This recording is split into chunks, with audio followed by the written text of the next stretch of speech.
We've almost got every Wii U exclusive on the Switch except The Legend of Zelda Wind Waker HD. Until recently, the other outlier was Monolith Soft's Xenoblade Chronicles X, a game that effectively served as my white whale from one Nintendo console I've never owned. Thankfully, there's been a massive shift in the years that followed, with Nintendo Switches becoming a staple in my life. Xenoblade Chronicles X Definitive Edition includes many visual and behind-the-scenes changes to deliver one of the biggest games I've ever played.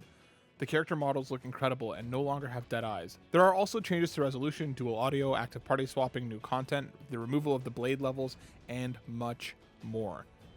After an alien invasion forces humanity to abandon Earth, survivors escape aboard massive arcs searching for a new home.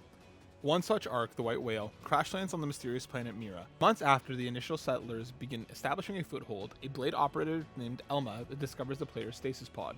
From there, the journey unfolds, integrating into this unfamiliar world, assisting other settlers, growing through new experiences, and uncovering the mysteries surrounding Mira and its inhabitants. In short, it's a momentous achievement for Monolith Soft. The story is more fragmented than other Xenoblade entries, focusing on world building rather than the character-driven storytelling that unnumbered games provide. Side missions often offer meaningful insight into Mira's ecosystems, diverse alien species, and the struggles of humanity's survival being stuck between two warring alien species. Still, the main narrative feels less personal compared to previous Xenoblade entries. In nearly my 100-hour playthrough, I found many story cutscenes feeling disjointed, despite looking and feeling high budget, yet the side quests were where much of the narrative's meat flourished. The battle system in Xenoblade Chronicles X builds upon the mechanics of its predecessor while introducing new layers of complexity. It features real-time action with the auto attacks and an array of arts, special abilities players can strategically activate. The combat encourages synergy between teammates, positioning tactics, and skill management. The quick cooldown bar appears under your arts, which have been updated alongside much of the UI. The meter allows you to use arts, and as long as the meter remains, you can ignore the cooldown your arts has by pressing the Y button. Activating the art via quick cooldown is great in a pinch, but those that require TP still require TP. Thankfully, quick cooldown is restored after each battle and with attacks, making it a worthwhile tool. Skells, large controllable mechs, introduce a new dynamic to combat, allowing players to fight enemies on a much larger scale. However, Skell combat is notably different from on-foot battles, featuring fuel consumption and different art sets. While they offer immense power, managing the resources effectively is crucial, as running out of fuel can leave players vulnerable. You can also access high-powered weaponry, including ranged cannons, energy swords, and missile launchers. Skells also come equipped with shields and evasive maneuvers, making them durable.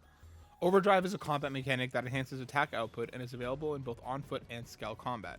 Still, its effects and activation vary depending on whether the player is piloting a Skell or fighting on foot.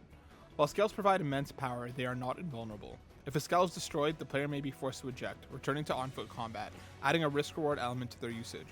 However, be warned because some wildly powerful enemies on Mira became much more manageable in battle when fighting with the Skell.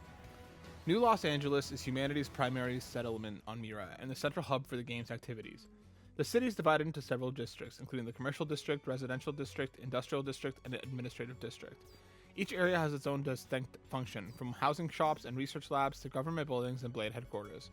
NLA is where players accept missions, purchase new equipment, and develop their skills. The city evolves, with new businesses opening up and additional NPCs arriving as players progress. The presence of alien species within NLA also adds to the game's world building, as humanity forms alliances and navigates tensions with extraterrestrial factions. While NLA provides a sense of civilization amongst the wilds of Mira, its design can feel somewhat sterile. The city lacks the lived-in feel of other RPG hubs, with NPC interactions often feeling static. Additionally, the soundtrack within NLA, featuring vocal-heavy tracks, has been a divisive aspect among players, as its repetitive nature can be either energizing or grating, depending on preference. When you're not in NLA, you'll be out in Mira. Exploration is still a hotbed of activity and where I had the most fun. Scanning and surveying Mira now offers new rewards based on how much you've accomplished. Usually, this means earning reward tickets or energy clips to increase your quick cooldown meter. The blade level mechanic has also been eliminated in Definitive Edition. Blade level was a progression system that determined a player's overall rank and standing within the organization. By completing missions, exploring new areas, and contributing to the growth of New Los Angeles, players increase their blade level, unlocking various benefits such as new equipment, additional skill upgrades, and access to advanced missions. Doing away with gated progression, particularly with treasures, is a massive benefit to incoming players. While this gives you much more freedom in interacting with the open world, some players might not enjoy this change as it can be seen as a way to rein in your exploration into more manageable sections. Similarly, division points have been abolished, so you no longer need to use them to improve your standing. You'll also notice that the visuals, particularly the character models, resemble those found in other Xenoblade titles. Generally, the cast looks far better, and the improved UI helps you keep on track with what you're doing. I also noticed that the textures are visually improved, which is more noticeable when in handheld mode, my preferred method of play. I was always concerned Mira would be a daunting place to explore. Somehow, it does feel that way. It's no secret that the world Monolith Soft built, Xenoblade Chronicles X, was always massive in scale, more so once you're using a Skell to move across the map. However, that concern faded once I understood that while there's a lot of content you can engage with, the quests are separated, so you can filter out the boring stuff and focus on the quests to expand your understanding of Mira and its inhabitants. A massive game like Xenoblade Chronicles X utilizes a consistent 30 frames per second in handheld mode, and mostly maintains the frame rate in docked mode. However, as we near the end of an impressive 8-year run for the Switch hardware, it becomes apparent that this game would greatly benefit from a Switch 2 port to emphasize how incredible this world could look. Xenoblade Chronicles X is an ambitious and sprawling RPG that excels in exploration, world building, and strategic combat.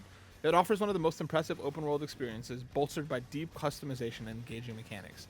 However, its fragmented storytelling prevents it from achieving the same narrative impact as its siblings.